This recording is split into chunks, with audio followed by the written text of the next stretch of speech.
Adelante, Pedro. Bienvenidos a esta primera charla virtual que organiza el Foro LIDEA.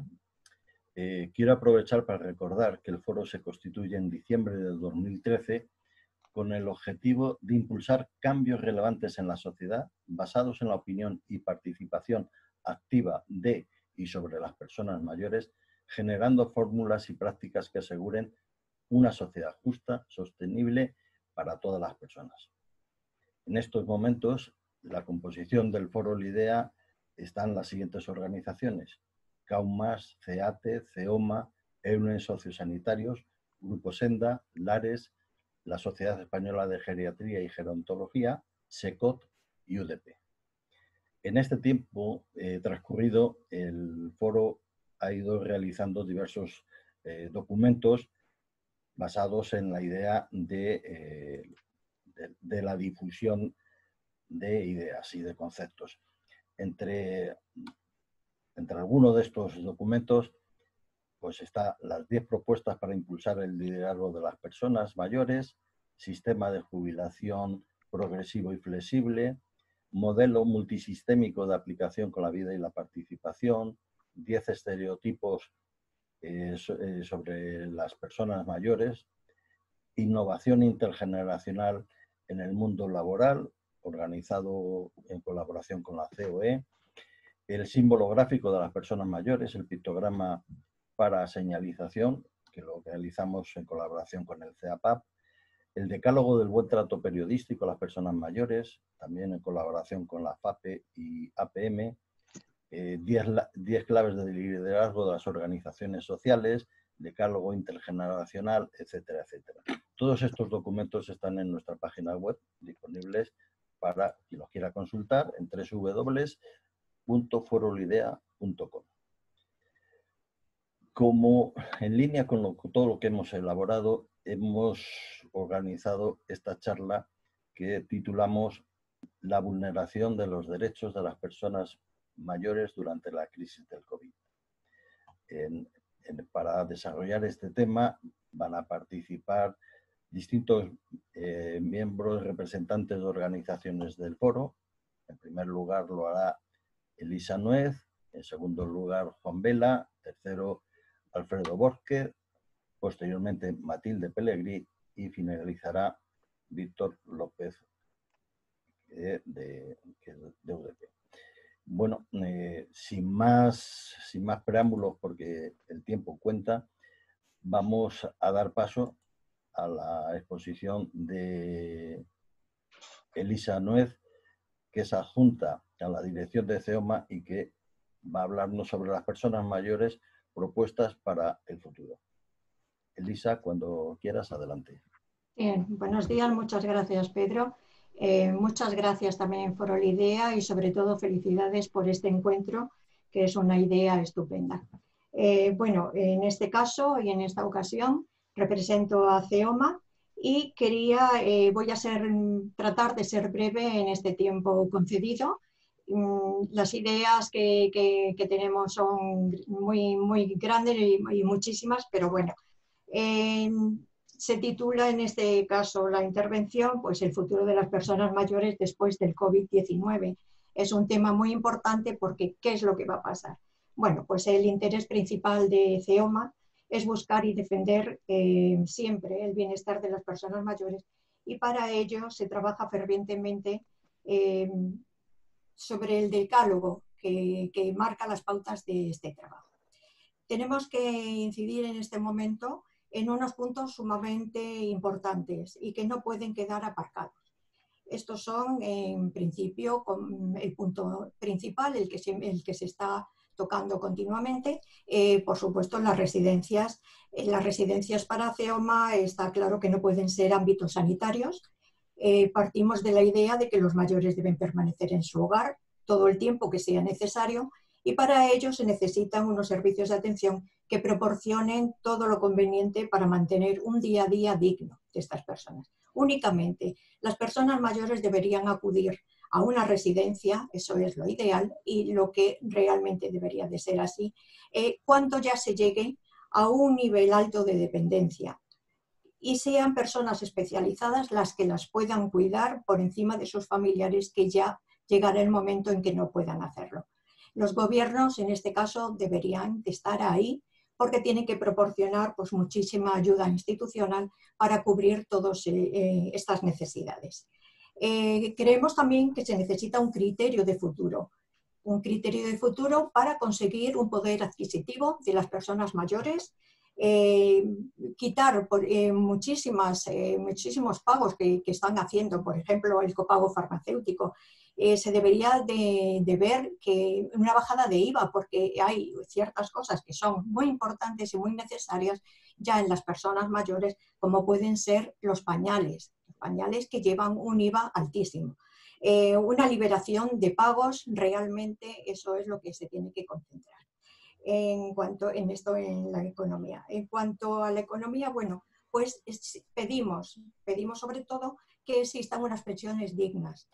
No se puede llegar a un momento de tu vida en que tengas que vivir con unas pensiones muy bajas, porque los gastos siguen ahí. Hay que pagar los mismos gastos siempre, y entonces esto no puede ser.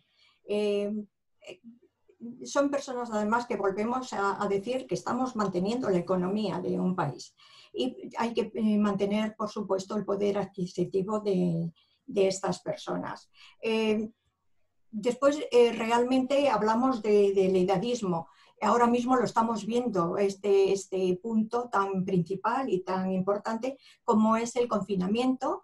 Se da realmente una libertad a todo el tema de las personas ahora, pero sin embargo las personas a partir de cierta edad, como pueden ser 70, hoy en día las personas de 70 años son muy jóvenes, pero ya se tienen que quedar en casa. Todo eso hay que comentarlo y hay que hablarlo, pero que también se necesita que los organismos tengan a las personas mayores en cuenta cuando tengan que hablar de estas medidas. La soledad no deseada es un problema muy, muy importante, y hay que tener en cuenta que hay personas ahora mismo que lo han pasado muy mal por el confinamiento, personas que se han quedado solas porque no han podido llegar ni sus familias ni amigos, y lo que necesitamos fomentar son las actividades, el movimiento vecinal, y sobre todo también, como no puede ser de otra forma para nosotros, pues es el derecho a la educación a lo largo de toda la vida, que proporciona además dignidad, salud y fomenta la sociabilidad con las personas. En este caso, bueno, pues sobre todo para nosotros y para CEOMA es muy importante que nada se haga sin el consentimiento de los mayores, por lo menos sin el criterio. Ya no digo consentimiento, pero sí criterio de los mayores. Es muy, muy importante. Y nosotros, bueno, pues estamos trabajando en todos estos planos, en todos estos movimientos, que desde luego son difíciles de encontrar oídos, se puede decir, pero yo creo que con la ayuda de todas las organizaciones que nos estamos dedicando al bienestar de las personas mayores, pues tarde o temprano esto se va a conseguir. Y nada más, doy paso a mis compañeros que comentarán más cosas. Muchas gracias. Gracias a ti, Elisa. Pues según el orden del día, ahora va a intervenir Juan Vela, que es el presidente del ARES, y sobre el tema por un trato humanizante y digno a los mayores. Pues Juan, cuando quieras.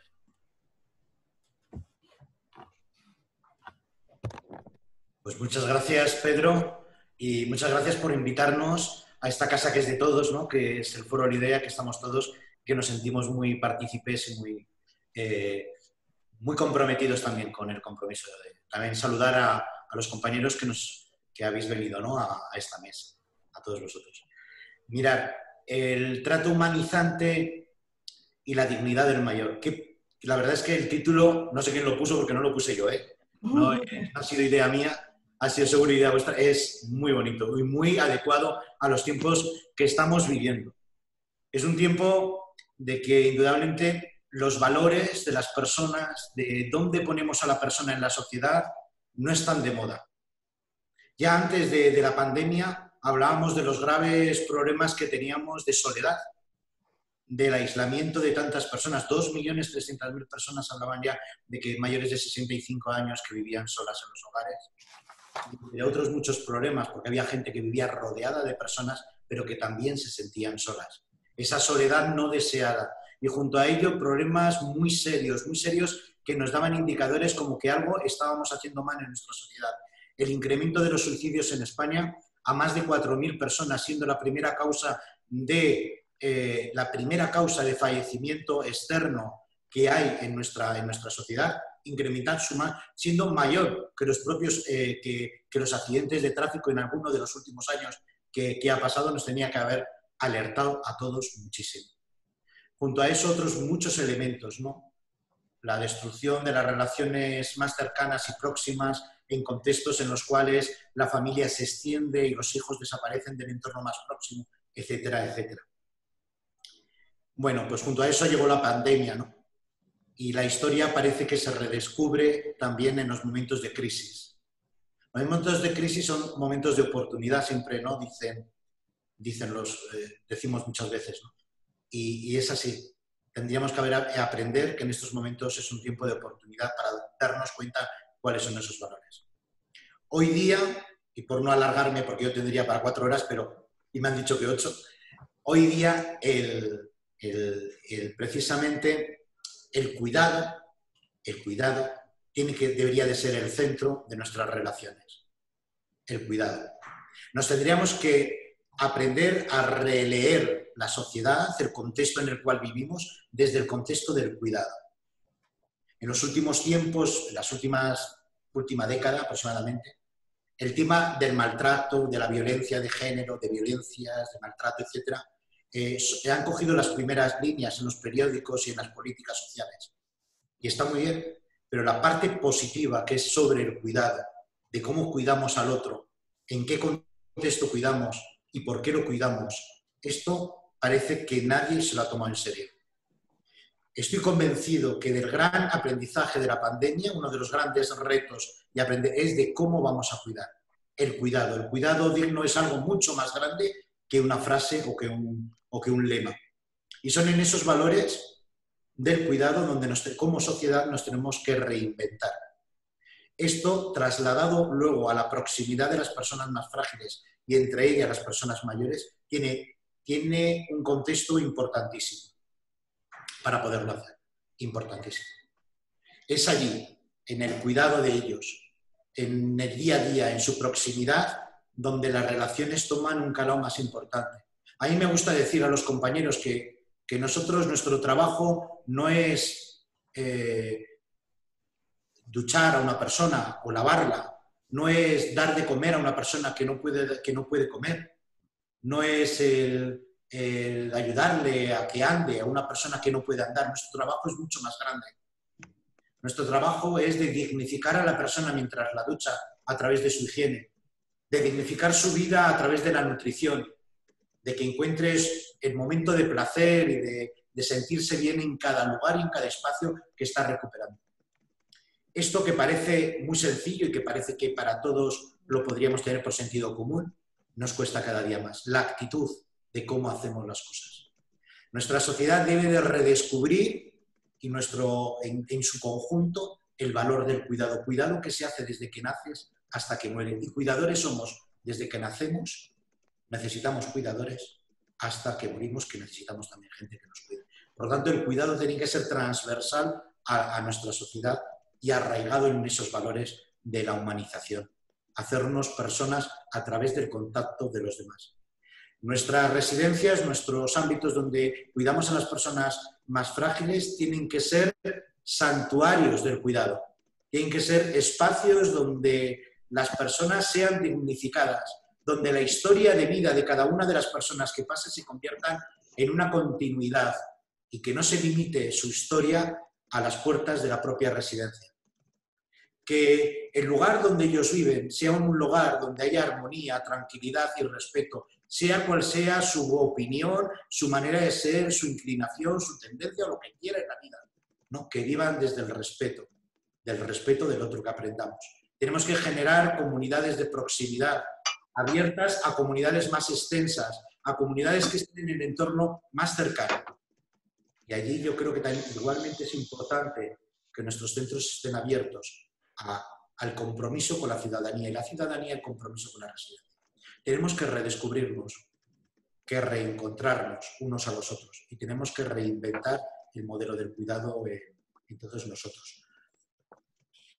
Durante esta pandemia hemos tenido la gran oportunidad de saber el coste que tiene el no relacionarnos. Lo que ha supuesto el distanciamiento social, lo que ha supuesto el no poder despedir dignamente, como es un derecho humano, a los seres cuando ya van a fallecer. El haber impedido el contacto, los abrazos. Yo solía repetir, se investiga muchísimo y muy bien sobre las vacunas del COVID. Quedan 2 minutos, Juan. Termino. Vale. Pero qué poco se investiga, qué poco se trabaja desde el cómo dar abrazos en tiempos de COVID. Cómo aprender a dar besos con pandemias.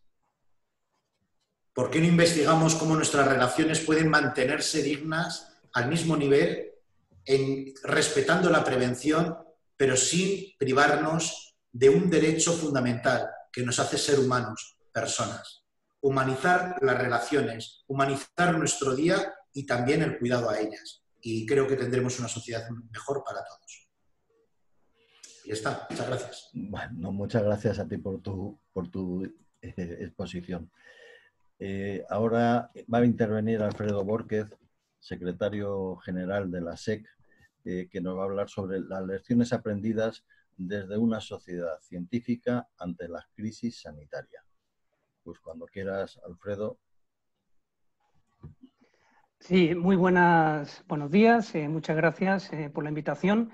Desde la Sociedad Española de Geriatría y Gerontología hemos realizado pues, múltiples intervenciones, publicaciones y acciones formativas a lo largo de todo el tema del COVID, de la pandemia.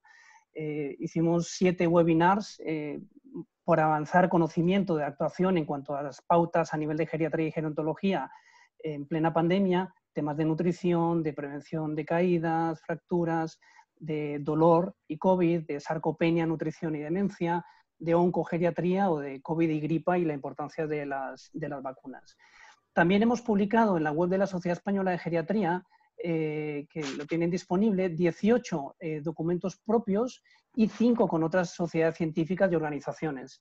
Estas publicaciones que han sido relevantes tanto en elementos de pautas de actuación, de confinamiento, de tratamientos en general con las personas mayores, también de elementos del desconfinamiento y fundamentalmente queríamos resaltar 2 actuaciones que hemos hecho que rápidamente un poco vimos y también nuestra relación con otras sociedades científicas en Italia, por ejemplo, de geriatría y gerontología, la alta mortalidad en residencias. El planteamiento de la SEG ha sido hacer un plan para aislar a las personas positivas de COVID fuera de las residencias. Pensamos que más del 80% de las residencias no son sectorizables y realmente va a ser un problema de contagio tener personas positivas dentro y que debería hacerse un planteamiento de aislamiento en centros intermedios o aislamiento a nivel hospitalario de las personas positivas.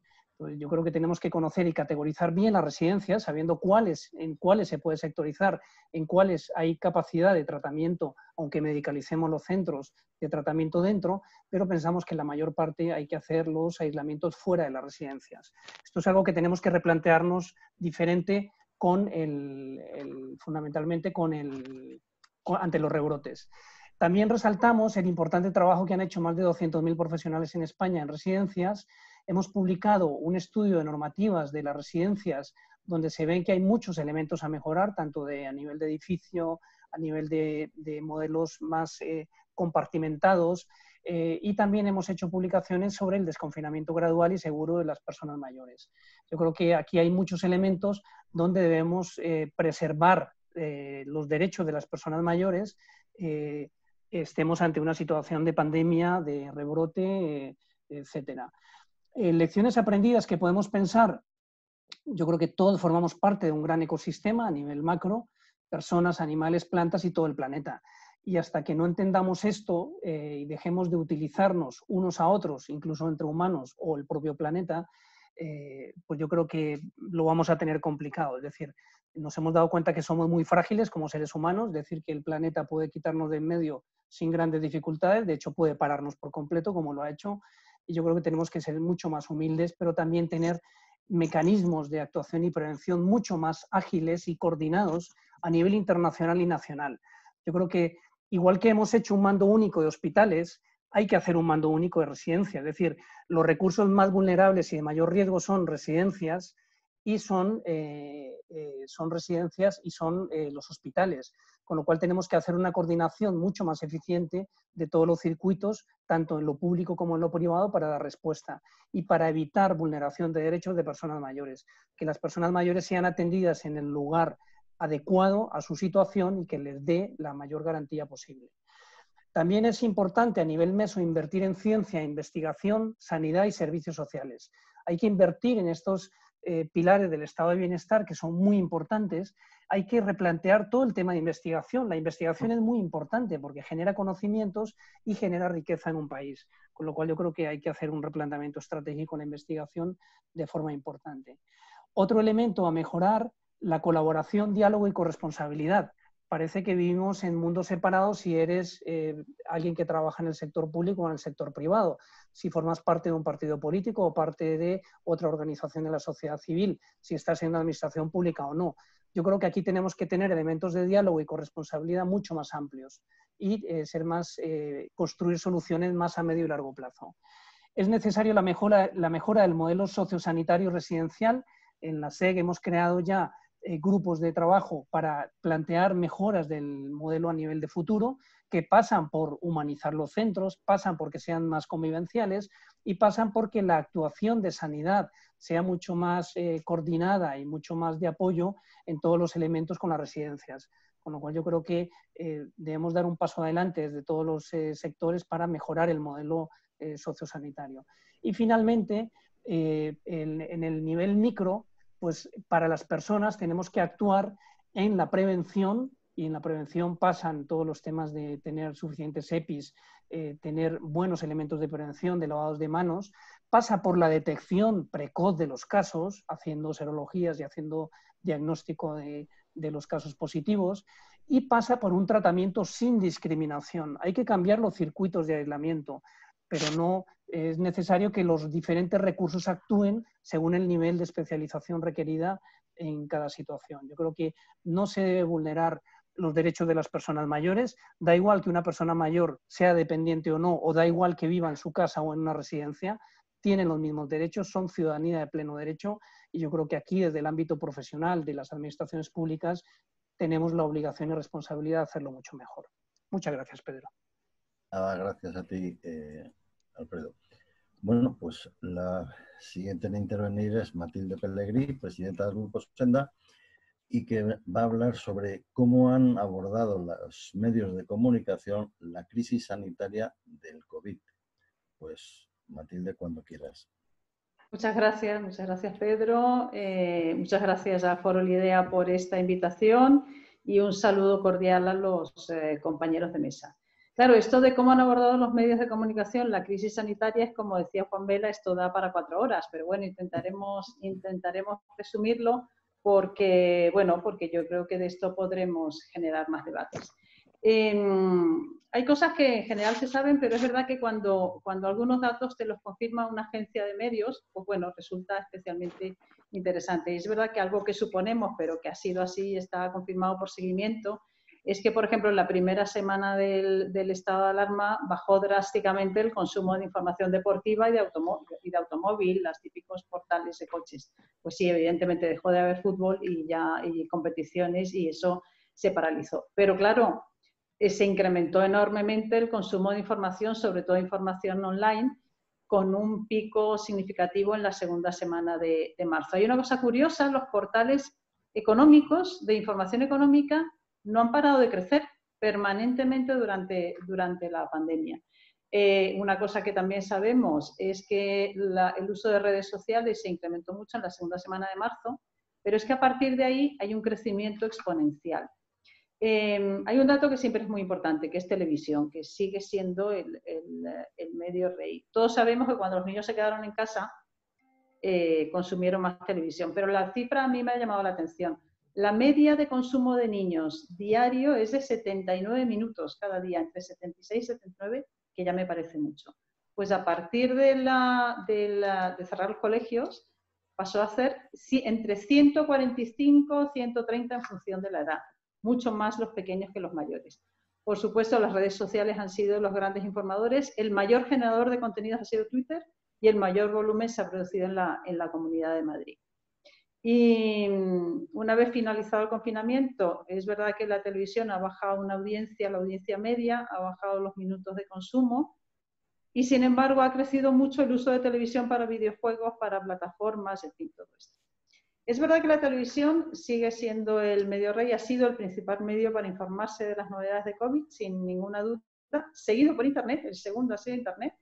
Y el tercer medio ha sido la radio. Yo soy una gran seguidora de radio y la radio ha brindado mucha credibilidad. Y de hecho se ha consolidado como el tercer medio en todo el grupo de población mayor de 40 años. Ahora, ¿cómo han informado los medios? Bueno, yo creo que aquí está el planteamiento que tenemos encima de la mesa como Foro Lidea, ¿no? Y como análisis de la población mayor. Yo creo que esta crisis ha evidenciado claramente el gran desconocimiento que los medios de comunicación generalizados tienen del grupo de población cuando nos referimos a personas mayores. Y bueno, y no digamos, ha quedado absolutamente patente el desconocimiento de lo que es el sector de atención a la dependencia y de las personas mayores. Vamos a ver algunos ejemplos de portadas que me parecen significativos. Vemos, por ejemplo, las primeras, cuando podamos compartir una primera pantalla.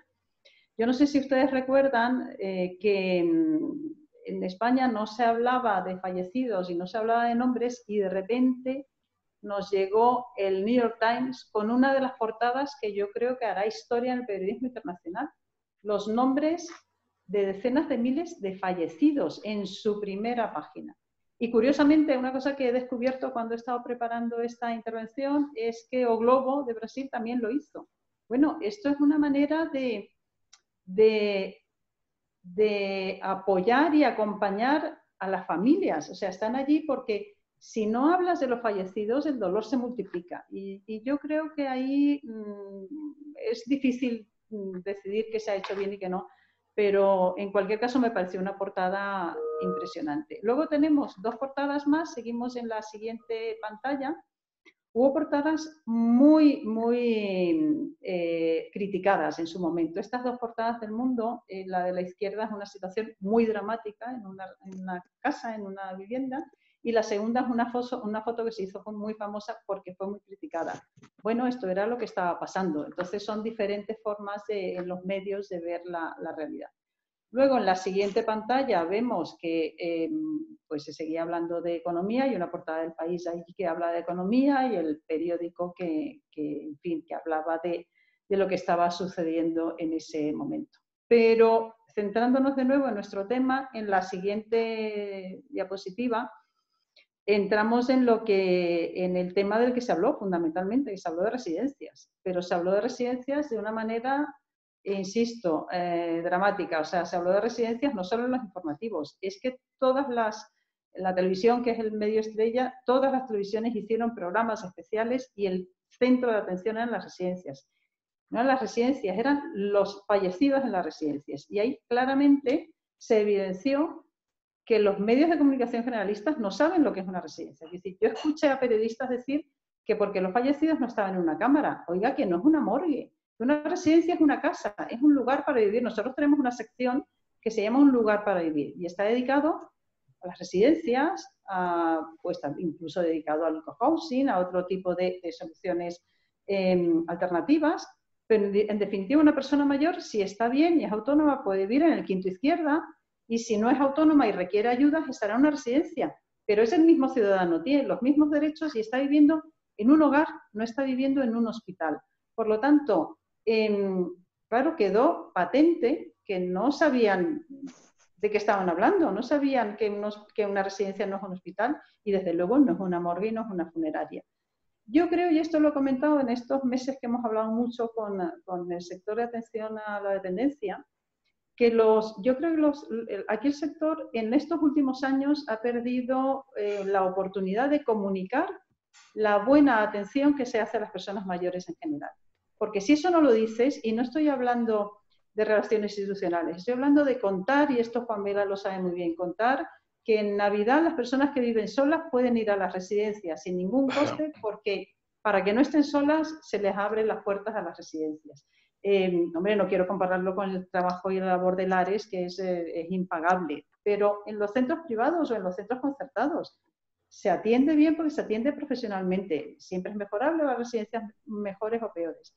Pero en cualquier caso, yo creo que ahí el sector ha perdido la oportunidad de contar en estos años cómo se atiende. Y ya si hablamos, que yo creo que es un debate que el Foro Lidea también podía entrar más, es que la mayor parte de las personas mayores no viven en residencias. Son más o menos activos, pero están en sus casas. Y es que básicamente solo la sociedad se ha dado cuenta de que han fallecido muchas personas mayores porque eran las víctimas y a quienes afectaba más la enfermedad, pero es que hay muchas personas que se han quedado en casa, han seguido siendo abuelos porque se han tenido que seguir quedando con los niños, porque los padres tenían que trabajar. Perdona. Pues voy terminando. Y esta es una parte de la población a la que hay que decir, de la que no se ha hablado. Se ha hablado de la soledad, pero no se ha hablado del mayor activo. Y ya si me permitís, pasamos a la última. Y yo en este punto sí quiero reivindicar el papel que ha hecho Grupo Senda en todos estos meses. Nosotros, más de una semana antes de la declaración del estado de alarma, tuvimos una reunión urgente de todo el equipo de redacción y decidimos convertirnos en servicio público. Anulamos todas las entrevistas que estaban previstas, anulamos todo el contenido que teníamos previsto en balance y nos dedicamos a analizar qué pasaba en el sector. Nos convertimos absolutamente en un servicio público y, de hecho, en la siguiente diapositiva, que ya es la última, ahí se puede ver que habíamos hecho un número 100 que preparamos en papel y que se quedó, que pasamos a digital, porque Correos lo distribuyó un mes más tarde, y dedicamos un número en digital solo a la COVID-19. Nosotros conocemos el sector, lo defendemos siempre, estamos organizando encuentros virtuales. Yo creo que el sector tiene que contar con, y no digo solo Grupo Senda, hablo de Grupo Senda porque es el mío, contar con los medios de información que os conocemos, que conocen al sector y que por lo tanto también compartimos las necesidades. Y nada más, muchas gracias. Muchas gracias a ti, Matilde. Y por último va a intervenir Víctor López, médico gerontólogo y portavoz de UDP Nacional, que nos va a hablar sobre la vulneración de los derechos de las personas mayores en el COVID-19. Víctor, cuando quieras. Muy bien. Entonces, ¿me oís bien? Perfectamente, Víctor. Perfectamente, bueno, lo agradezco mucho. Bueno, efectivamente. Bueno, lo primero es agradecer que hayan invitado también a UDP en este modo de jornada virtual donde se han expuesto diversos temas sobre este aspecto que ahora está, digamos, muy incandescente, que es la vulneración de los derechos de las personas mayores por la crisis sanitaria del COVID-19. O sea, lo que yo voy a decir durante mi exposición lo voy a hacer como gerontólogo observador. Digo observador, no trato de recriminar nada, sino como gerontólogo observador de esta temible pandemia que ha incidido también muy directamente en el ámbito sociosanitario, afectando muy directamente los derechos de las personas mayores. En algunos casos se ha tratado de infracciones o incumplimientos de los principios éticos, y en otros casos más serio, más lamentable, se ha tratado de verdaderas vulneraciones de los derechos de las personas mayores. Hay que entender, yo creo que hay que entender que todo lo que ha acontecido ha sucedido bajo un estado de alarma impuesto por el gobierno y las autoridades sanitarias. Y por supuesto que ello implica una restricción de derechos.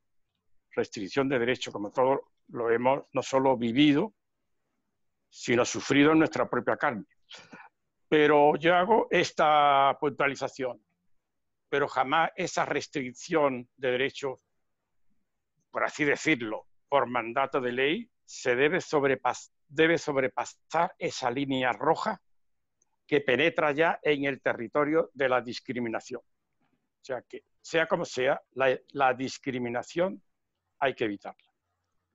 Bueno, voy a hacer una revisión rápida, escalonada, o sea, tocando algunos puntos destacables de la atención sociosanitaria y referida, pues esa revisión va a referirse, como ya he dicho, a infracciones y vulneraciones que se han cometido contra las personas mayores. Bueno, primeramente, el confinamiento obligado. El confinamiento obligado ha perjudicado directa o indirectamente la salud de las personas mayores. Entendiéndose a través sencillamente de la inactividad física. Eso a la persona mayor la perjudica mucho, la inactividad física, en todos los ámbitos de enfermedades previas, de empeoramiento de la diabetes, del sobrepeso, de la hipertensión arterial, de la sarcopenia, es decir, un montón de cosas. Después también este confinamiento ha producido una privación familiar, social y afectiva de la persona mayor, porque la han privado del contacto con los familiares, con los nietos, y aparte de eso, con los compañeros de los centros de mayores, con los compañeros de las asociaciones de mayores. Ha habido una privación afectiva y social muy importante.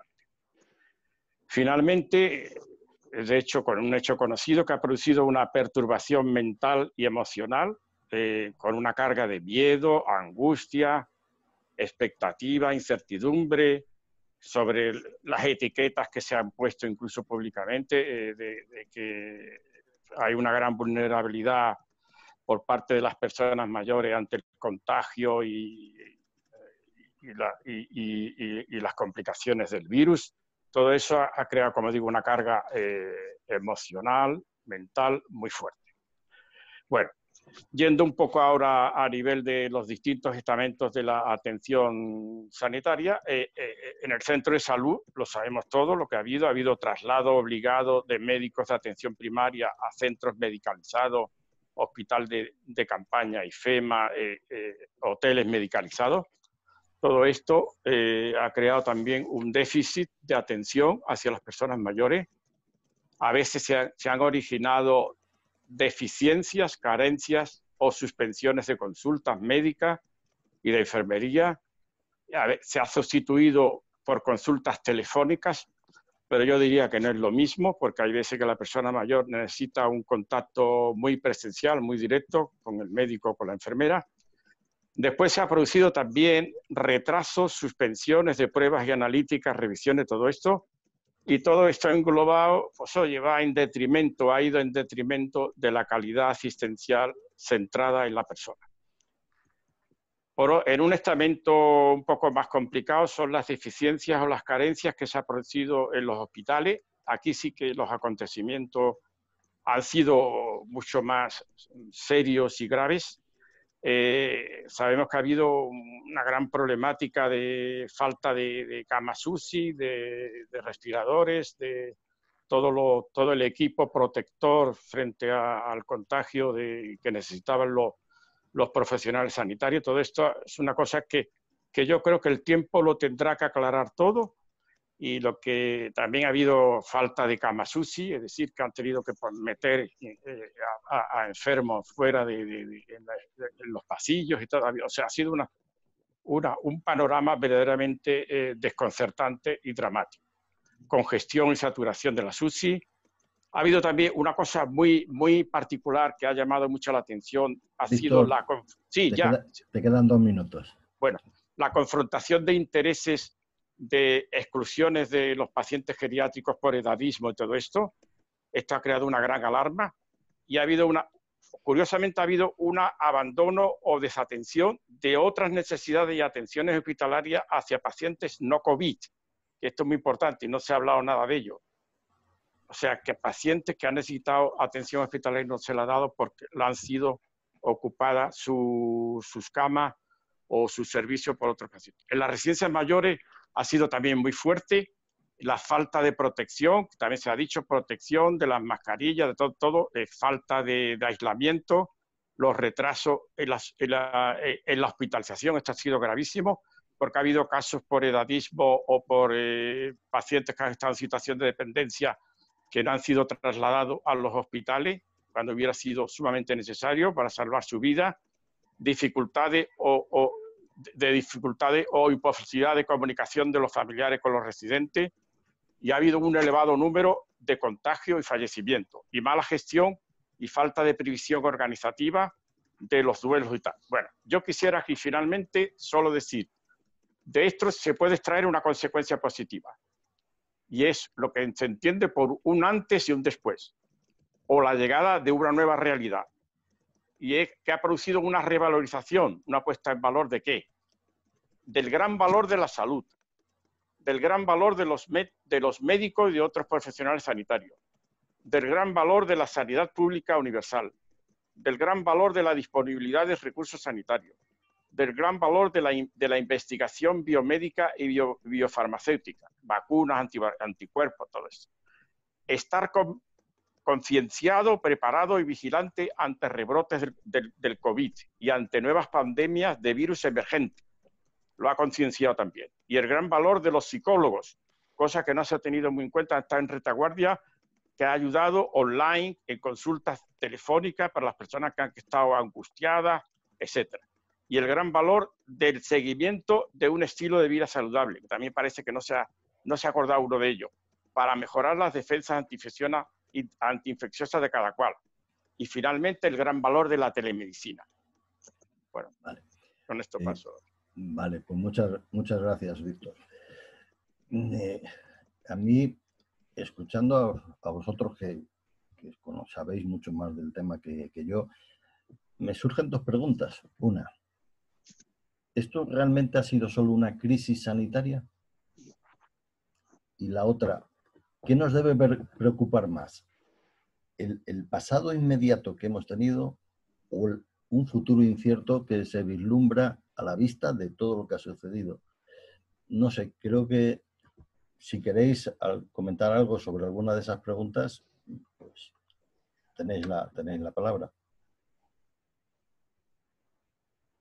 Bueno, yo creo que la crisis ha sido no solo sanitaria, de la crisis sanitaria hemos pasado a la crisis social y de relaciones, o sea, una ha generado la otra, y efectivamente esta crisis social, bueno, tiene unas consecuencias especialmente entre el grupo de personas mayores, y no entramos, por supuesto, en la crisis económica, que esa ha sido grave, sigue siendo grave y seguirá. Yo creo que esto claramente una crisis ha llevado a otras. Elisa, a mí me da la impresión de que incluso eso lo ha puesto en evidencia las autoridades sanitarias, que cuando está amenazada la salud, que es el bien supremo, prácticamente cabe la posibilidad de que se afecte todo lo demás. Por eso ha sido un gobierno centralizado en el Ministerio de Sanidad, porque lo que estaba peligrando era la salud. Y la salud, yo diría, con lo que ello también conlleva a nivel de salud, que es el sistema sanitario, sistema de salud, nacional de salud, público, universal, lo que yo he referido, equipamiento de medios y recursos, pero no por la crisis sanitaria, sino de una manera permanente e indefinida. Es un pilar fundamental, de una manera permanente e indefinida, y no debemos caer nunca más en el error de descuidar esto. En todo lo que abarca la salud y el Sistema Nacional de Salud Pública Universal. Muy bien. Elisa, querías intervenir tú, me parece. Sí, gracias, Pedro. Yo quería decir a tu pregunta, a tu primera pregunta, ha sido una crisis sanitaria. Pues yo pienso que esta crisis es un desencadenante, más bien. Son cosas que se han hecho muy mal antes de este periodo que estamos viviendo. Se han hecho muy mal dentro de los presupuestos del Estado. Se han ido cada vez quitando más presupuesto para la sanidad. Y tarde o temprano, por desgracia, hemos visto y nos ha tocado vivir cuando ha llegado un tema de un virus como es este, pues ha pillado a todos en el tema sanitario desprevenidos. Es lo que dice Matilde, que realmente es un desencadenante, puede ser sanitaria como puede ser económica y todo. Pero ya que estamos nosotros hablando sobre todo de este tema de crisis, para mí es un desencadenante de una cosa que estaba mal. Alfredo, ¿querías hablar? Sí, bueno, yo creo que es importante recordar que en España viven 9 millones de personas mayores, que el colectivo de personas mayores ha sido el más vulnerable en toda esta situación. Esto ha sido una crisis sanitaria, pero especialmente es un problema de salud pública. Es decir, las pautas de actuación para resolver esto y cómo actuar, qué circuitos tener, deben estar muy pivotados en salud pública. Y también tienen que estar muy reforzados desde atención primaria de salud, porque la inmensa mayor parte de las personas mayores, el 95%, viven en sus domicilios, en sus casas. Entonces yo creo que es simplificar demasiado decir esto ha sido una crisis sanitaria solo en la parte sanitaria de hospitales, no. Es decir, hospitales, residencias de personas mayores y domicilios, que afecta a los más vulnerables, que son personas mayores y todos los colectivos en situación de dependencia. Yo creo que aquí, ante futuros rebrotes, tenemos que tener un planteamiento de recursos estratégicos, considerar hospitales y residencias de personas mayores y en situación de dependencia como dos recursos que deben pivotar, y todo el sistema, tanto público como privado, debe actuar y pivotar en la solución. Lo que no puede ser es que personas mayores queden sin una atención adecuada en el medio que corresponda, con lo cual yo creo que los protocolos ante rebrotes, que es previsible un rebrote más grande en octubre-noviembre, fundamentalmente en noviembre, debemos tenerlo todo muy hilado y muy actuado, pero también reforzar el liderazgo del Estado. El Estado tiene que tener un papel mucho más de liderazgo de modelos, de liderazgo de actuaciones, que tiene que trabajar codo con las comunidades autónomas. Pero no podemos tener 17 modelos y cada uno con una actuación y luego si bajas a nivel local, pues ya más modelos. Yo creo que aquí tiene que haber un papel de coliderazgo y la sociedad civil tiene que trabajar más codo con las administraciones públicas y los partidos políticos. Esto no es un problema de los partidos políticos, es un problema nuestro como sociedad civil, es un problema nuestro como profesionales, es un problema nuestro de la parte privada y la parte pública y de administraciones públicas y partidos políticos. Pero tenemos que dialogar. Lo que más nos falla en esta sociedad es el diálogo y la falta de corresponsabilidad. Ya sabemos quién es el culpable. El culpable es un virus. Y toda la sociedad tiene que trabajar conjuntamente para buscar las mejores fórmulas de protección. Juan. Yo por aportar, porque la verdad es que habéis hablado que estoy totalmente de acuerdo con todo lo que habéis dicho. Pienso que desde lo más sencillo a lo más amplio, ¿no? Del macro a lo micro, es verdad, Alfredo lo decía, este tenía que haber sido solamente un problema de salud pública, pero aquí se cerraron primero las residencias y luego el país. ¿Cómo va a ser un problema de salud pública? No hubo mandato de salud pública. Hay un abandono a los ciudadanos de las responsabilidades como Estado que tenemos. Es un abandono clarísimo de la responsabilidad. No es un tema sanitario. Pues no solamente es un tema sanitario, naturalmente que no, porque los criterios que más daño han hecho de la discriminación no son criterios sanitarios, es de discriminación por edad. Eso no es sanitario. Los graves problemas, me hace mucha gracia cómo podemos de alguna manera ver cómo estamos continuamente trabajando, o sea, cómo nos están diciendo las personas las graves situaciones que estamos viviendo en este país y no la atajamos de una forma seria. Nosotros desde el primer momento calificamos, porque hay que definir las cosas por su nombre, a la crisis por una crisis humanitaria. yo no puedo hacer un gabinete de crisis como ha sido en nuestras comunidades autónomas, y con todo el respeto del mundo, y los que estén en la mesa son hostelería, son restauración, son turismo. ¿Dónde están las personas mayores? ¿Dónde están los servicios de las personas mayores? ¿Dónde está la sanidad? ¿Dónde están los servicios sociales? Y nadie dice nada. Nadie dice nada. Eso es la realidad. Entonces, hasta que no haya un concepto humano, humanista, de cambiar la situación, pondremos etiquetas a las cosas y nos olvidaremos que lo que hemos olvidado de poner la etiqueta es a la palabra persona. Vale. Pues muchísimas gracias a todos. He aprendido muchísimas cosas y bueno, esperamos vernos en otros eventos, en otras charlas que el Foro Lidea vamos a potenciar. Pues nada más, muchas gracias a todos. Gracias. Agradecido. Hasta la próxima.